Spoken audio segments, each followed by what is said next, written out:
Di Pranata Humas beserta tim kehumasan dari kantor Kementerian Agama Kabupaten Majalengka.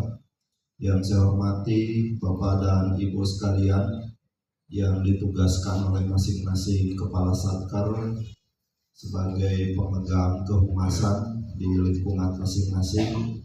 Alhamdulillah pada hari ini tanggal 1 Agustus kita dapat bermuajahah bersama-sama di ruangan ini dalam rangka mengikuti kegiatan yang diberi judul Rapat Evaluasi dan Pembinaan Kehumasan, di mana saya masih ingat persisnya di bulan Januari 2024, Humas Kemenag Majalengka ini mengundang tim humas semua satker di lingkungan Kemenag Kabupaten Majalengka sebagai kegiatan perdana kantor Kementerian Agama Kabupaten Majalengka dalam rangka menyamakan persepsi tentang bagaimana kita menata kelola kehumasan di masing-masing satker, sehingga sangat layak kalau kemudian di pertengahan tahun ini 1 Agustus kita lakukan evaluasi selama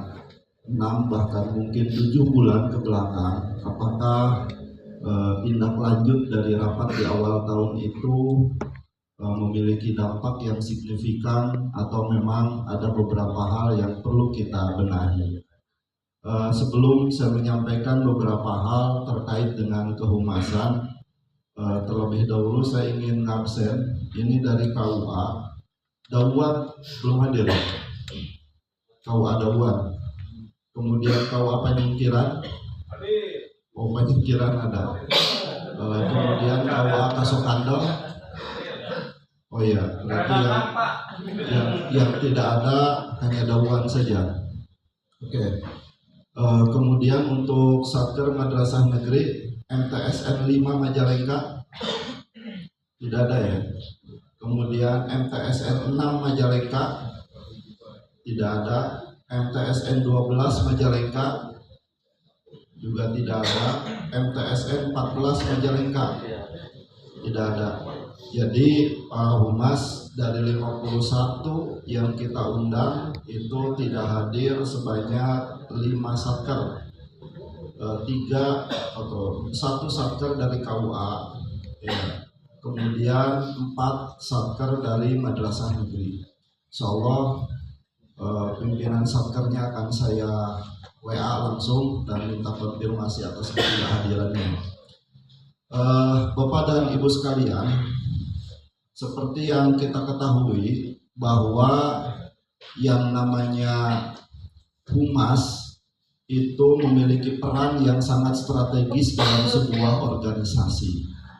Bahkan ada sebuah penelitian yang mengatakan bahwa humas itu selain dia bertanggung jawab dalam teknis pemberitaan atau kehumasan, PR, public relation, kemudian juga terlibat dalam manajemen kehumasan, dia juga menjadi problem solver, jadi pemecah masalah. Ketika kemudian dalam sebuah organisasi itu terjadi sebuah masalah yang perlu diselesaikan, ternyata tidak hanya menjadi tanggung jawab pimpinan, tetapi humas bisa memiliki peran yang cukup strategis dalam rangka andil dari pemecahan masalah itu. Bahkan dari riset dimaksud, saya juga membaca sebuah artikel yang mengatakan bahwa tim humas justru bisa berperan sebagai tenaga ahli. Tenaga ahli dalam hal apa? Tentu tenaga ahli sesuai dengan bidangnya dalam menciptakan citra positif bagi organisasi yang bersangkutan. Sehingga Pak Kakanwil, saya garis bawahi, sering beliau mengatakan tidak apa-apa kebaikan itu kita tulis dan kita beritakan bukan untuk sebuah tindakan yang sifatnya ria, tetapi dalam rangka diketahui orang lain agar termotivasi, orang lain bisa mengikuti jejak kebaikan yang kita lakukan. Dan memang ini penting ya, sebab di hari ini yang sangat sekali erat dengan dunia digital, dengan maraknya media sosial dan lain sebagainya. Kadang-kadang orang itu lebih cepat terkenal ketika dia lebih sering tampil di media sosial daripada yang tidak tampil. Kebaikannya sedikit, tapi dengan kebaikan yang sedikit itu kerap kali dipublish di media sosial, itu kebaikannya menjadi menyebar kemana-mana dibanding dengan orang soleh yang diam saja, yang kemudian orang soleh itu tidak mengenal medsos dan tidak dipublish di medsos. Orang tidak akan mengenal kebaikan-kebaikan dia, ya.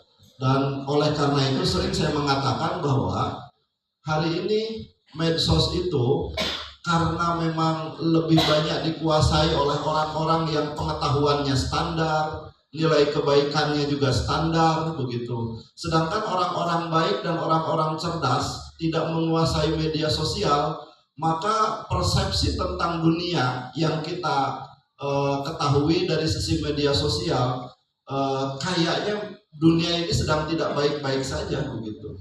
Sehingga sangat wajar sekali ketika orang mengatakan sesungguhnya rusaknya dunia ini tidak hanya disebabkan oleh orang-orang yang kurang baik, orang-orang yang jahat, tetapi juga disebabkan oleh diamnya orang-orang baik begitu.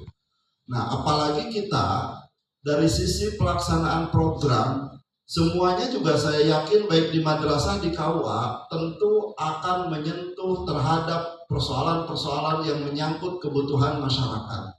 Oleh karena itu, kalau kemudian kegiatan-kegiatan ini kita publish di berbagai media sosial, maka itu akan menjadi nilai kebaikan bagi semuanya. Dan tentu dengan sendirinya citra Kementerian Agama akan terangkat di hadapan masyarakat. Jadi sekali lagi bahwa humas itu penting. Memang saya juga mengakui bahwa seyogianya pentingnya humas itu harus diiringi juga dengan ketersediaan anggaran juga yang dipentingkan oleh pimpinan kita begitu. Jadi ini harus berbanding lurus ya. Misalkan yang pertama dari sisi ketersediaan sarana dan prasarana. Saya tanya dari 51 satker yang -5 ini, kira-kira yang sudah punya kamera standar paling tidak ya DSLR lah, ada berapa orang angkat tangan? Ada. Yang disiapkan oleh lembaganya hanya 3. Iya. Ada yang memakai pribadi. Kebanyakannya memakai HP kalau meliput berita. Ya. Nanti ya saya akan mengekspos ya hasil pemeriksaan keuangan di madrasah negeri dalam waktu dekat, dan saya akan coba tekankan ke pimpinan madrasah negeri bahwa untuk tahun anggaran 2025, mumpung hari ini masih penyusunan pagu definitif, wajib hukumnya untuk mencantumkan kebutuhan kehumasan di masing-masing satker. Paling tidak kamera lah, ya, dengan tip recorder begitu. Kalau memungkinkan anggaran yang bagus, sebab menurut Pak Haji Endang kamera yang bagus itu kamera yang nilainya sekitar 25-30 juta katanya, dan itu sudah dianggap bisa profesional. Tapi kalau kameranya baru 7 juta, baru 6 juta, itu belum sampai pada tahap kamera yang profesional. Tapi paling tidak